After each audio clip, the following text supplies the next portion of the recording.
In the summer of 1993, a robot the size of a shoebox crawled into a tunnel inside the Great Pyramid that no human hand had touched in 4,500 years. It climbed for 200 feet through a shaft barely 8 inches wide, and then it stopped. Its headlights caught something at the end of the passage. A slab of polished white stone set deliberately into the shaft like a door, and bolted to the front of that door were 2 metal pins, worn smooth, green with age. Someone had sealed this tunnel from the inside. Someone had wanted whatever lay behind that stone to stay hidden forever. The robot could go no further. The world watched the footage and asked the only question that mattered. What is on the other side? That door is real. It is still there. And after 3 separate robotic missions across 2 decades, we now know it is not the only one. Behind the first door sits a second door, and somewhere in the stone above all of it, the space the size of an airliner sits empty, sealed off from every known passage, discovered only because a machine borrowed from particle physics finally learned how to see through solid rock. This is not a legend. This is a machine, a camera, and a wall that should not exist. And what the robots found behind it has quietly rewritten what we thought we knew about the most studied building on Earth. Stay with me, because there are 3 discoveries here, and each one is stranger than the last. The final one was hidden for over 4,000 years, and the people who found it still cannot explain it. Let me take you back to the beginning, because to understand why a stone door 200 feet inside a wall matters, you have to understand where it sits. The Great Pyramid of Giza was built for the pharaoh Khufu, who ruled Egypt around 2500 BCE. It rose to 480 feet, and it stayed the tallest structure human beings had ever made for nearly 4,000 years. 2.5 million blocks of stone, a monument so large that no one in all the centuries since has ever fully mapped what is inside it. Most people picture a pyramid as a solid mountain of rock with a single burial chamber hidden in the middle. The Great Pyramid is not like that. Inside it are 3 known rooms. There is a chamber cut into the bedrock deep below the base, left unfinished. There is a room they call the Queen's Chamber in the pyramid's core. And higher up, there is the King's Chamber, a room of red granite where Khufu was supposedly laid to rest.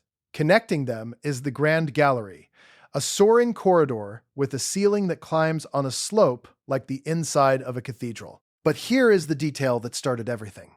From both the King's Chamber and the Queen's Chamber, narrow shafts run out into the body of the pyramid, only about 8 inches by 8 inches.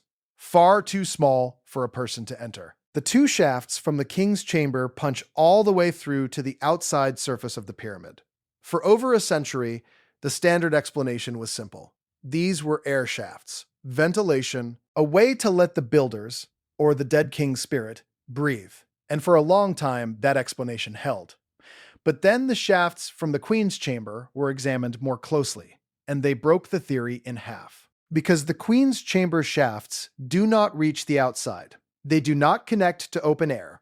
They start inside the pyramid, they run up through the stone, and they stop, sealed inside solid rock. A ventilation shaft that leads nowhere ventilates nothing. So what were they for? Why would builders cut 2 perfect channels through millions of tons of stone, aim them with precision, and then hide the openings behind the chamber walls, where no one would ever see them? And there is a detail that makes it worse. These shafts were not cut carelessly. They were aimed. Researchers who studied their angles found that the King's Chamber shafts point with striking accuracy towards specific stars as they would have appeared in the sky over Giza around the time the pyramid was built. The southern one lines up with the Belt of Orion, a constellation the Egyptians tied directly to their god of the afterlife and rebirth. The northern one points toward the stars that circle the celestial pole, the ones that never set, which the Egyptians called the imperishable ones. So these are not slop events. They are precision channels driven through millions of tons of stone at exact angles, aimed at the heavens, and two of them lead nowhere at all, sealed inside the rock behind hidden doors. For decades, no one could answer why. The shafts were too narrow to explore. A grown man could not fit an arm inside, and so they sat, unexamined, one of those quiet impossibilities that everyone acknowledged and no one could solve. Until a German engineer decided that if a human could not go in, a machine could. His name was Rudolf Gantenbrink. He was a robotics engineer, not an archaeologist. And in the early 1990s, he was brought in under the German Archaeological Institute to help with a very ordinary problem. The pyramid was full of tourists. The air inside was getting humid and stale, and someone thought the old shafts from the king's chamber might be reopened to improve airflow. Gantenbrink built a small tracked robot to crawl inside and check them. He named it Upuat, after an ancient Egyptian god, whose name means the opener of the ways. The king's chamber shafts were straightforward.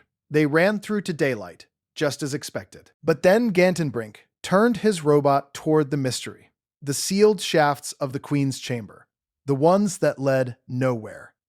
And this is where the ordinary maintenance job turned into something no one was prepared for. The robot entered the southern shaft and began to climb. The passage rose at a steep angle over 30 degrees, forcing the little machine to grip the walls as it went. It crawled past bends. It crawled past a section where the floor stepped up and the walls shifted sideways, imperfections that would have trapped a lesser design. It kept going. 60 feet, 100 feet, 150. And then, more than 200 feet from where it started, roughly 63 meters into the solid heart of the pyramid, the headlights hit a wall. But it was not the rough end of an unfinished tunnel. It was a slab. Smooth, flat, deliberately cut from fine white Tura limestone. The same premium stone the Egyptians reserved for the most important surfaces. It fit the shaft perfectly, sealing it from wall to wall. This was not where the builders ran out of energy and stopped. This was a door. Someone had placed it here on purpose. And then the camera saw the pins. Two small fittings of copper, mounted on the face of the stone, spaced apart, like handles, 4,500 years old. One of them was broken off. The other was worn and flattened. No one had ever seen anything like them anywhere else in the pyramid. Copper was precious in Khufu's time. You did not decorate a hidden slab 200 feet inside a wall, in a shaft no human would ever crawl through, with two carefully worked copper fittings, unless they meant something. The footage went out to the world in 1993, and it detonated. A sealed door, deep inside the Great Pyramid, in a place no one knew existed, marked with metal fittings and hidden behind millions of tons of stone. People started calling it Gantenbrink's door, and the question wrote itself. What were the Egyptians hiding behind it? Here is where it gets strange. Gantenbrink wanted to keep going. He wanted to try the northern shaft, the twin passage on the other side of the chamber. He sent the robot in, and it climbed until it hit a sharp bend. He wrote afterward that the temptation to push around the corner was enormous, but some of his guide rods had gone missing, and the risk of the robot jamming in the shaft and being lost forever was too high. He pulled back, and that northern shaft holds its own small mystery. Because long before any robot went in, back in the 1800s, an engineer named Wayneman Dixon had discovered the hidden openings of the Queen's chamber shafts and reached inside as far as a human arm could go. What he pulled out has puzzled people ever since. A small ball of stone, a two-pronged hook of bronze, and a fragment of ancient wood. Three objects, small enough to hold in one hand, left inside a sealed shaft in the heart of the pyramid. The wood was recently traced and dated, and it lined up with the era of the pyramid's construction, which means these were not later intrusions. They were left by the builders. Three ordinary-looking relics, sealed in the dark alongside a number no one was meant to read, and a door no one was meant to open. Every time investigators reach into these shafts, they come back with another small impossibility, and never with an answer. And then the project was shut down. There were disputes over who had authority, over how the discovery had been made public, over control of the footage. The robot came out, the shaft was left sealed, and the door stayed closed. For 9 years, nothing happened. The most tantalizing discovery inside the most famous building on the planet, and it simply sat there, blocked, while the world moved on. If that door was hiding a chamber, a burial, a cache of anything, it stayed hidden, it was found, it was filmed, and then it was abandoned. But some questions do not go away, and in 2002, the door got its second visitor. This time, the mission was built for a global audience. A new robot, the Pyramid Rover, developed by an American robotics company in partnership with National Geographic. And this time, they were not just going to look at the door, they were going to go through it.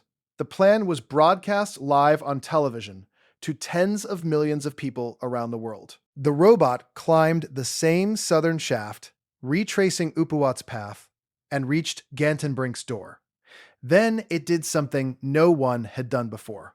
It drilled. A slim bit pushed a small hole through the limestone slab. The engineers fed a fiber optic camera through the opening, a tiny lens on a cable, threading it into the darkness behind the door that had been sealed since the pyramid was raised. The whole world leaned in. This was the moment. 4,500 years of silence, about to end on live television. Millions of people sat in front of their screens in the middle of the night, watching a grainy camera feed climb through the stone, waiting to see what a pharaoh had sealed away at the dawn of recorded history. The camera pushed through, it looked into the space beyond, and there, just a short distance behind the first door, it found another door, a second slab of stone, blocking the way again. The shaft did not open into a chamber. It did not reveal a coffin, or a treasure, or an answer. It revealed a small gap, maybe a few centimeters deep, and then a second sealed barrier standing right behind the first. The broadcast ended on an anticlimax that only deepened the mystery. Why would you build one hidden door and then build a second hidden door directly behind it? What are you protecting when one seal is not enough? That is the second clue, and it is the one no one could test for years. Now we get to the mission that finally read what was written in the dark, because the story did not end in 2002 either. Egypt's antiquities authorities were not satisfied, and a new project was assembled, an international team this time, with a far more advanced machine. They named the robot Djedi, after the magician that ancient texts say Khufu consulted when he was planning the layout of his own pyramid. The name was a signal. This time, they intended to uncover the plan itself. Djedi was a different order of machine. Earlier robots could only stare straight ahead, seeing whatever happened to be directly in front of the lens. Djedi carried what its engineers called a microsnake, a bendable camera on a flexible arm that could be threaded through the hole in the door and then curled around to look sideways, backward, up, and down. For the first time, a machine inside that shaft could see the walls, the floor, and the hidden faces of things. It could look at the back of a wall it had just passed through. In 2011, Djedi climbed to Gantenbrink's door, slipped its snake camera through the drilled hole, and turned to look at surfaces no eye had seen since the stone was set in place. And it found two things that changed the entire conversation. The first was the copper pins. From the front, for 20 years, they had looked like handles, or fittings, or hooks. People had proposed every explanation imaginable. Some said they were keys. Some said they were symbolic. A few fringe theorists insisted they were electrical terminals, evidence that the pyramid was some kind of ancient power plant. But no one had ever seen the back of them. Djedi's snake camera curled around and looked at the hidden side of the door, and there, the truth was waiting. The pins did not simply stick through the stone. On the far side, they were bent into neat, deliberate loops, small ornamental curls of copper, carefully finished. This was not the wiring of a machine. This was craftsmanship. Someone had taken the time to shape the back of these fittings into loops on a surface they knew would be sealed away in total darkness forever. You do not decorate the invisible unless the object itself is sacred, or ceremonial, or meant for something beyond the living. And the reverse face of the door was polished, finished, smooth. Not the rough back of a plug jammed in to fill a gap, but a worked surface treated with the same care as the front. Whatever this door was, it was not casual. Both sides mattered. Both sides were made to be perfect, even though only stone and silence would ever see the far one. But it was the second discovery that stopped everyone cold. When Djedi turned its camera down toward the floor of the little chamber behind the door, it lit up a set of markings, painted onto the stone in red. Lines and symbols, drawn in ochre by a human hand, untouched and unseen for 4,500 years. Marks made by one of the men who built the Great Pyramid, left in a place he must have believed no one would ever look again. For a moment, it seemed like the pyramid was finally speaking. Hidden writing, sealed behind two doors, at the dead end of an impossible shaft. And here is where the investigation turns, because the meaning of those marks is exactly where the wild theories and the hard evidence collide. The dramatic reading is obvious. Secret hieroglyphs, hidden behind a sealed door. A message from the builders meant only for the gods. And some corners of the internet ran exactly that way. But the researchers who studied the images carefully came back with something quieter and, in a way, far more astonishing. The red marks were not a mystical inscription. They matched a system of figures the Egyptians used on construction sites, working notes. And when specialists analyzed the shapes, the leading reading of the marks came out as a number, the figure 121. 121. In the ancient Egyptian unit of measurement, the cubit, that number is almost exactly the length of the shaft itself. In other words, the mark on that hidden floor may be a builder's measurement. The length of the tunnel, written down by the crew that cut it. A note left by a foreman or a mason to track the work, sealed inside the stone the moment the shaft was closed. Think about what that means. It means the door and the shaft were part of a deliberate, measured, planned construction, not a random dead end. The builders knew exactly how long this passage was. They recorded it. They sealed it with a finely worked limestone door, decorated it with looped copper on a face no one would see, polished both sides, and closed it up. This was intentional down to the last cubit, which brings back the question that will not die. If it was just a measurement note in a construction shaft, why the fine white limestone door? Why the copper? Why two doors, one behind the other? You do not seal a simple ruler mark behind two ceremonial stone barriers. Before we go further, let me be honest with you about what all this does and does not prove. Because this is where a serious investigation separates itself from a fantasy. Does the sealed door mean there is a treasure chamber, a hidden tomb, or a secret power source behind it? Almost certainly not. There is no evidence of any of that, and the physical clues point somewhere more grounded. The best supported explanation among many researchers is that the Queen's chamber shafts were symbolic or religious in purpose, channels built into the architecture to serve the dead king's journey in the afterlife, and never meant to reach open air at all. The doors may have been ritual gateways, thresholds the spirit was meant to pass, but the body never would. The copper loops may be ceremonial. The red number may be nothing more than a mason's tally. But here is the thing. Even the grounded explanation is extraordinary, because it means the builders of the Great Pyramid engineered, aimed, and sealed hidden passages with such precision that 4,500 years later, our most advanced robots can barely reach the end of them. It means they wrote measurements onto stone they intended no living person to ever read again. It means there is a logic inside this monument, a hidden architecture of intention that we are still only beginning to decode. The mystery is not that the pyramid is magic. The mystery is how ordinary human beings, working with copper tools and rope, built something this deliberate, this precise, and this seal. That is the real story, and it is bigger than any fantasy. And it was about to get bigger still. Because everything I have described so far, the robots, the doors, the copper, the red number, all of it happened in tunnels we already knew existed. The next discovery came from empty space we did not know was there at all. And it was not found by a robot crawling through a shaft. It was found by cosmic rays falling out of the sky. In 2015, a new international team launched a project called Scan Pyramids. Their approach was radically different. Instead of drilling, crawling, or breaking anything, they would look through the pyramid without touching it, using a technology borrowed from particle physics. The technique is called Muon tomography. Here is what that means in plain terms.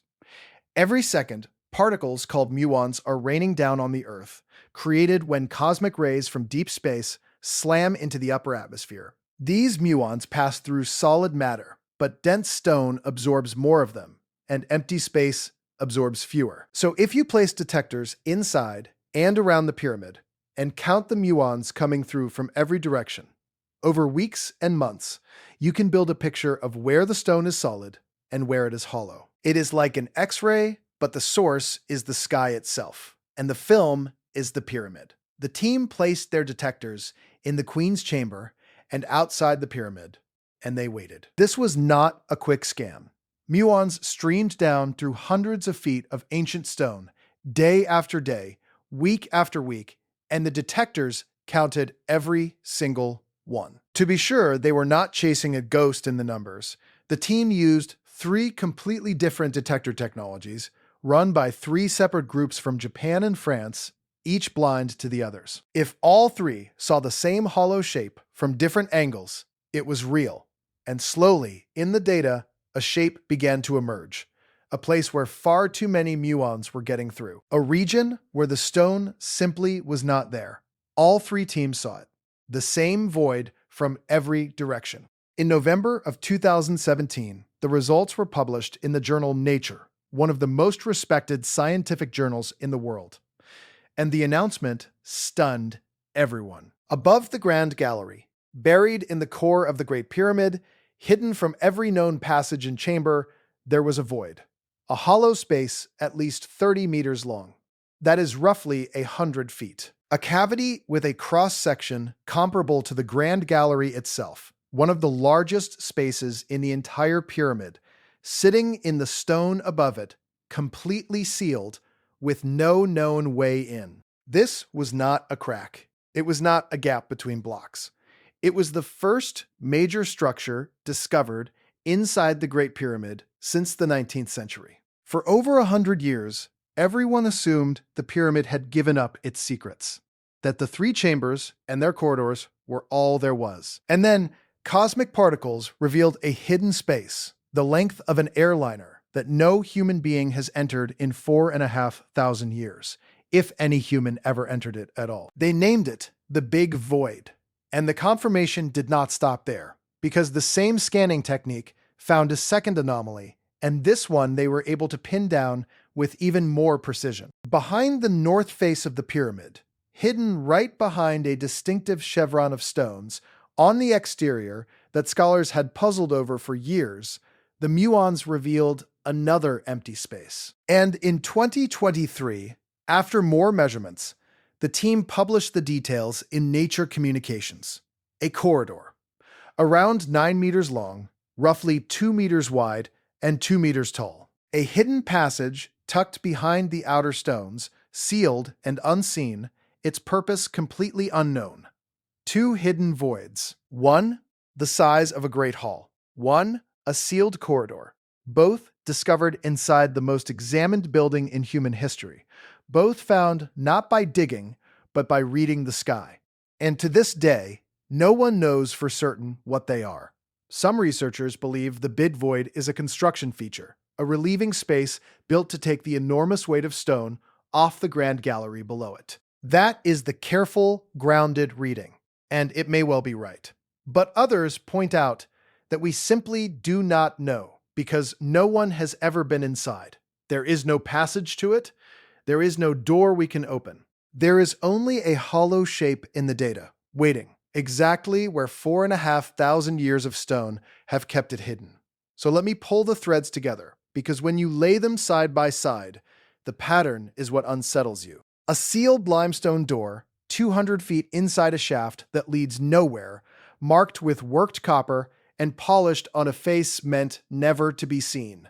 A second door, hidden directly behind the first. A builder's number, painted onto a floor, sealed in darkness for millennia. And now, two unknown voids, one of them enormous, discovered floating in the solid core of the pyramid, with no way in and no explanation out. Every one of these was hidden on purpose. Every one of them was meant to stay hidden. And it took robots, drills, fiber optics, and particles from deep space to drag them into the light one at a time. What does it mean if the grandest reading is true, that these spaces were deliberately concealed and are still concealing something?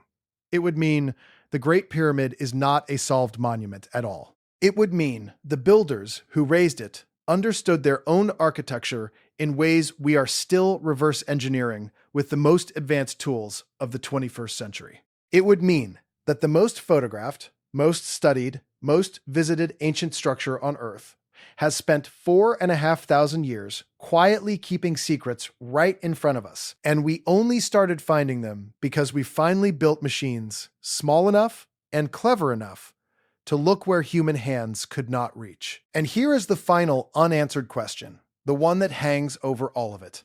Behind Gantenbrink's door sits a second door. We have never opened it. Above the Grand Gallery sits a void the length of 100 feet. We have never entered it. Behind the north face, a sealed corridor waits in the dark. We have never walked it. The robots reached the threshold, pressed their cameras against the stone, and stopped. Everything we have found so far, we found at the edge of the dark. We have never once stepped through. The doors are still sealed.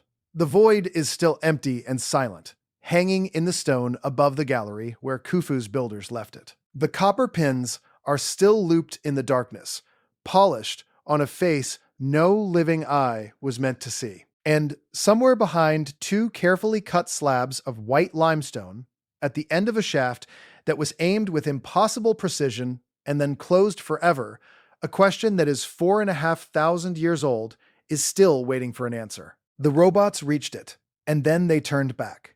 If you want to see what other machines have pulled out of the dark inside the world's most ancient sites, the next investigation is already waiting for you on screen right now. Watch it and keep going, because the deeper you look, the less finished this story becomes.